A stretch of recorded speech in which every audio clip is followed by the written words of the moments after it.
headlines have already moved on. Maduro is in New York. The aircraft have returned. The official statements have been issued. But the real story is only beginning. What unfolded in Venezuela was never a legal matter. It was not primarily about crime, ideology, or morality. It was a demonstration of how global systems function when pressure reaches its breaking point. To understand it, you have to step past the spectacle and examine the structure beneath it. Not personalities, not political camps, but organization, incentives, and power.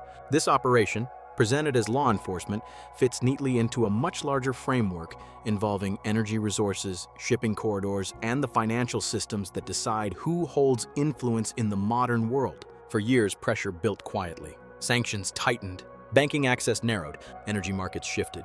China expanded its economic footprint across South America. Venezuela did not suddenly become important. It became impossible to ignore. What appears abrupt is actually the final move in a long chain of events, a point where negotiation failed, leverage ran out, and force replaced diplomacy. This report is not about what happened, but why it happened now, not earlier. Why oil pricing, currency systems, and China's presence in the region sit at the center of this decision, even as official explanations keep changing. And why what is not said matters more than what is. On every channel, the same images repeat. Special forces descending from aircraft, a Latin American leader detained, analysts praising the precision of the operation. The focus stays on the spectacle, because when your attention is fixed on the aircraft, you are not watching the money. This was not about democracy. It was not about human rights. It was not about narcotics networks. It was debt collection, enforced with military power. There is an old rule in global politics that governments prefer to ignore. You cannot permanently restrict nations that control resources you depend on. Not without consequences, not without eventually paying a price. For 23 years, the United States tried to defy that rule in Venezuela. Sanctions, asset freezes, recognition of alternative governments, funding opposition groups. Every method short of direct force was used, until this week, when all of it collapsed at once. On December 28th, Nicolas Maduro signed energy agreements with China worth $18 billion. 2 days later, U.S. National Security Advisor Jake Sullivan quietly requested talks with Venezuelan officials in Panama. Not threats, not ultimatums, access. Access to oil Washington had spent 2 decades trying to isolate. That was not diplomacy. That was surrender, interrupted. For years, Americans were told a comforting story. That shale made the United States energy independent. That being the world's largest producer meant freedom from Middle Eastern and Latin American oil. This is partially true. And in geopolitics, partial truth is often worse than a lie. The United States produces enormous volumes of oil, but primarily light, sweet crude, expensive to extract, high quality, and poorly suited for the country's own infrastructure. The massive refineries in Texas and Louisiana built half a century ago were designed for heavy sour crude, the thick, tar-like oil found in Venezuela and parts of the Middle East. America produces fine wine. Its machines run on diesel. For decades, Saudi Arabia filled that gap. That relationship is now effectively over. Riyadh is cutting output to keep prices high. It is aligning with BRICS. It no longer responds to Washington's expectations. The Saudi leadership has made one thing clear: dependence is finished. That left Washington with a math problem. Heavy crude supplies were tightening. The Strategic Petroleum Reserve, designed for war, not price management, had already been drained. Under the Biden administration alone, 180 million barrels were released in 2022 to stabilize prices after the Ukraine conflict. They were never replaced. Today, the SPR sits at roughly 351 million barrels, the lowest level since 1983. At the same time, the International Energy Agency projects a global shortfall of 1.2 million barrels per day by 2025, if tensions with Iran worsen and Russian supply remains constrained. So the map was studied again. Canada is maxed out. Russia is sanctioned. Saudi Arabia is uncooperative. That leaves one source, the Orinoco Belt, Venezuela. This is not about current production. It is about pricing power. Venezuela holds the largest confirmed oil reserves on Earth, roughly 300 billion barrels. Production collapsed under sanctions, mismanagement, and capital flight. Output fell from over 3 million barrels per day to under 1 million.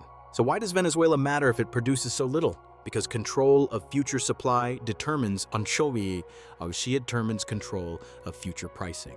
For 50 years, oil has been priced in U.S. dollars. The petrodollar system created permanent global demand for American currency. Every country needed dollars to buy energy.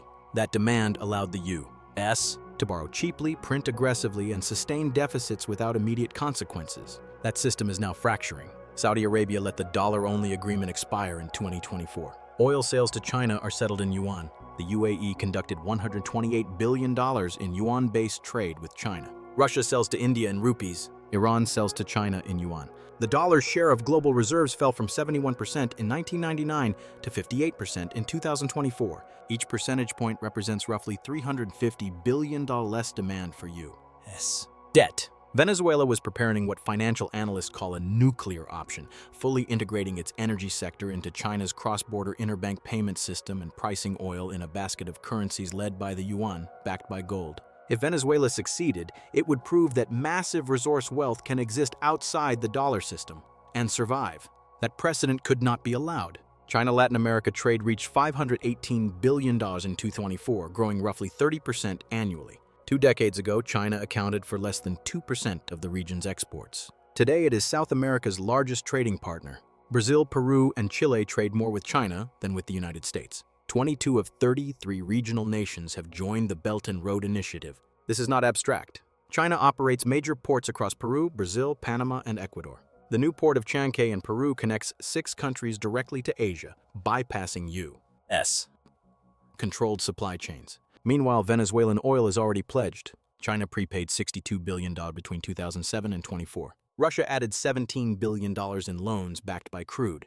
For U.S. strategies tried to break this lock.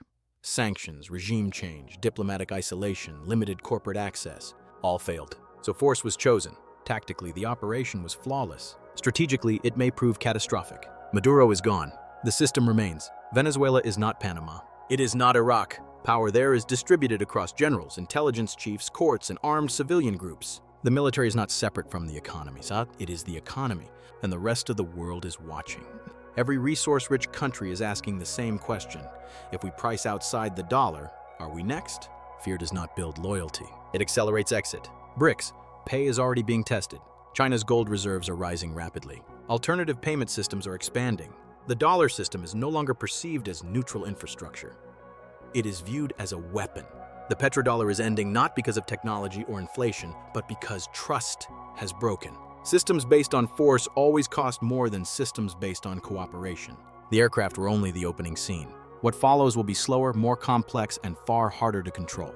If you want to understand how power really moves, through energy, money, and systems rather than speeches, subscribe to Financial History, where we break down the hidden architecture behind global events before the headlines catch up.